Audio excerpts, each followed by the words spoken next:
जन्म से पूर्व मैं शरीर में था। जन्म से पूर्व मैं शरीर में था।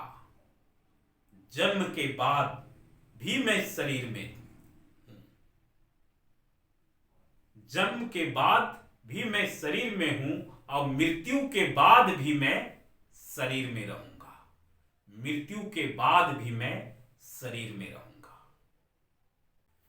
ईश्वर की खोज क्लास में आपका स्वागत है। और हम लोगों ने पिछले वीडियो में ये समझा था और ये जानने की कोशिश किया था कि जन्म से पूर्व आप कहां थे और मृत्यु के बाद आप कहां रहेंगे। यानी कि जन्म से पूर्व आपका अस्तित्व क्या है और मृत्यु के बाद आपका अस्तित्व क्या है, ये जानने की कोशिश किए थे। और इस वीडियो में हम उसी को कंटिन्यू कर रहे हैं कि जन्म के बाद और मृत्यु से पूर्व हमारा अस्तित्व कहां है। हमने ये आपको बताया था, जैसे भागवत गीता में श्री कृष्ण द्वारा अर्जुन के दिए गए उपदेश में श्री कृष्ण कहते हैं कि ये जीव रूपी आत्मा, जिसको हम लोग आत्मा कहते हैं, और ये आत्मा का विनाश कभी नहीं होता है। आत्मा कभी भी डिस्ट्रॉयड नहीं होता है, खत्म नहीं होता है, क्योंकि आत्मा जो होती है वो एक एनर्जी है। आत्मा क्या है? एनर्जी है। साइंस भी इस बात को मानता है कि हमारे बॉडी जिससे चल रहे हैं, ठीक है, आखिर वो एनर्जी के वजह से, उस एनर्जी एक पार्टिकल्स है जो हम में है, जिसके वजह से ये शरीर चल रहा है। इस शरीर से अगर इस शरीर से एनर्जी बाहर आ जाता है तो हम क्या हो जाते हैं, मतलब आम भाषा में हम कहते हैं कि व्यक्ति का, आदमी का मृत्यु हो गई। अब वो नहीं रहे। कौन? तो राधे श्याम अब नहीं रहे, चल बसे।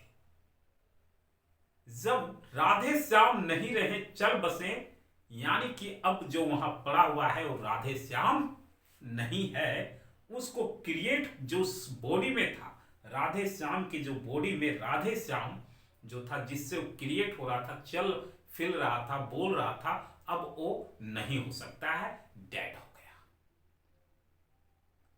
तुरंत हम लोग अब उसमें जितने भी एक्टिविटीज हो रहे होते हैं, जैसे शरीर में जितने भी क्रियाएं होती है, वो सारी क्रियाएं क्या हो जाती है? बंद हो जाती है।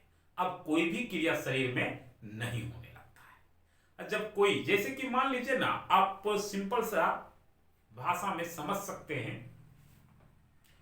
कि मोबाइल, आपने अक्सर सुना होगा कि मोबाइल जब खराब हो जाता है, अचानक बंद हो गया, दुकान के पास गए, दुकान वाला पूरा भैया चालू ही नहीं हो रहा है, मोबाइल वाला सही है, चालू नहीं हो रहा है, काहे नहीं चालू हो रहा है, पूरा पूरा मतलब इसको खोल खाल के देखा। उसके बाद एक समय आता है, कहता है डेड, ये मोबाइल डेड हो गया, इस मोबाइल की मृत्यु हो गई, अब ये चालू नहीं हो सकता है।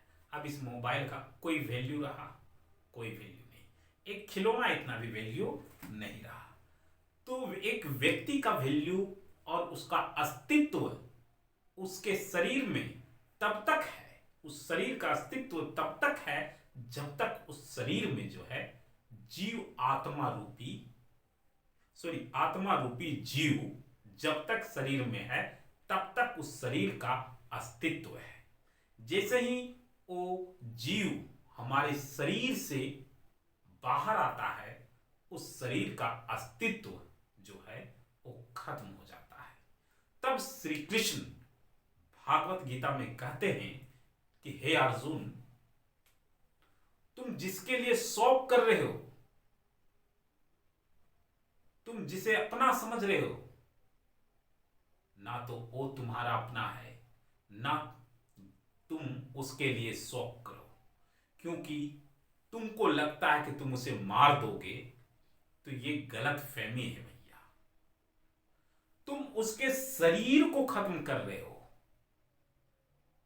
जस्ट तू ये कपड़ा है ना, इस कपड़े को आप फाड़ रहे हो, मैं दूसरे कपड़ा ले लूंगा। कपड़ा फट जाएगा तो दूसरा ले लूंगा ना, दूसरा कपड़ा ले लूंगा। इस शरीर को तुम टुकड़े कर सकते हो, टुकड़े टुकड़े क्षति कर दोगे, लेकिन मुझे नहीं कुछ कर सकते हो। यानी कि उसमें जो आत्मा है तुम उसे कुछ नहीं कर सकते हो, क्योंकि आत्मा को, इस आत्मा को ना तो शस्त्र काट सकता है, ठीक है, ना अग्नि जला सकती है, ना वायु सुखा सकती है। ये आत्मा को ना शस्त्र किसी प्रकार के हानि पहुंचा सकता है, ना आग किसी प्रकार के हानि पहुंचा सकता है, ना वायु, यहां तक कि कोई नहीं। तो तुम फिर शौक क्यों कर रहे हो, क्यों दुखी मना रहे हो? ज्ञानी जन कभी भी किसी की मृत्यु पे दुखी नहीं होते, क्योंकि उन्हें पता है कि शरीर, जो कपड़ा उसे दिया गया था, वो कपड़ा क्या हो गया, कमजोर हो गया, फट गया है, अब उसे चेंज करना होगा। अब उस कपड़ा को चेंज करना होगा और फिर हम नए कपड़ा, यानी कि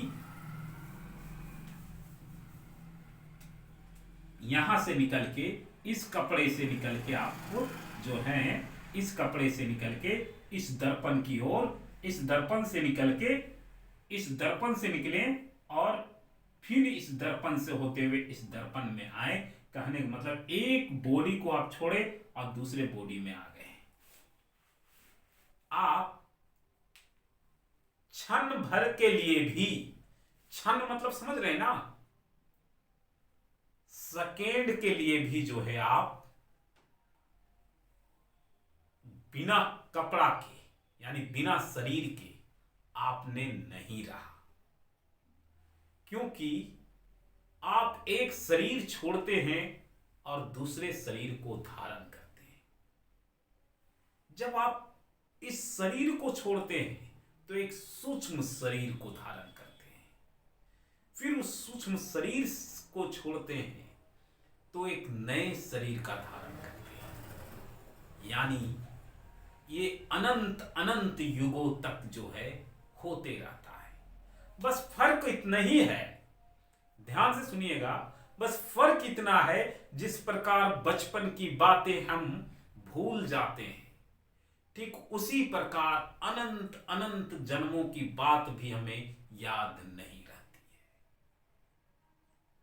है। ऐसे महाभारत में भगवान श्री कृष्ण के द्वारा अर्जुन को उपदेश दिया गया, और हम पिछले वीडियो में यही चीज बताए थे आपसे कि मृत्यु से पहले हम कहाँ थे और मृत्यु के बाद हम कहाँ रहेंगे। तो हम इस बात को समझ चुके हैं कि मृत्यु के पहले भी हम शरीर में थे और मृत्यु के बाद भी हम शरीर में रहेंगे। जस्ट लाइक कह सकते हैं कि प्रश्नों का उत्तर आपको मैं दे रहा हूं, मृत्यु से पूर्व भी मैं शरीर में ही था और मृत्यु के बाद भी मैं शरीर में रहूंगा, और जन्म से पूर्व में शरीर में ही था। ध्यान से समझिएगा, हमारा प्रश्न था कि जन्म से पूर्व हमारा अस्तित्व क्या है और मृत्यु के बाद हमारा अस्तित्व क्या है। मैंने इसका उत्तर दिया कि जन्म से पूर्व भी मैं शरीर में था और मृत्यु के बाद भी मैं शरीर में रहूंगा। तो जो प्रश्न हमने किया था, उन प्रश्नों का उत्तर हमें यहां पे मिल गया। तो आप अगर संतुष्ट हैं तो कमेंट करके हमें जरूर बताइएगा। फिलहाल के लिए हमें इजाजत दीजिए, फिर मिलते हैं नेक्स्ट वीडियो में नेक्स्ट टॉपिक के साथ। जय हिंद, जय भारत।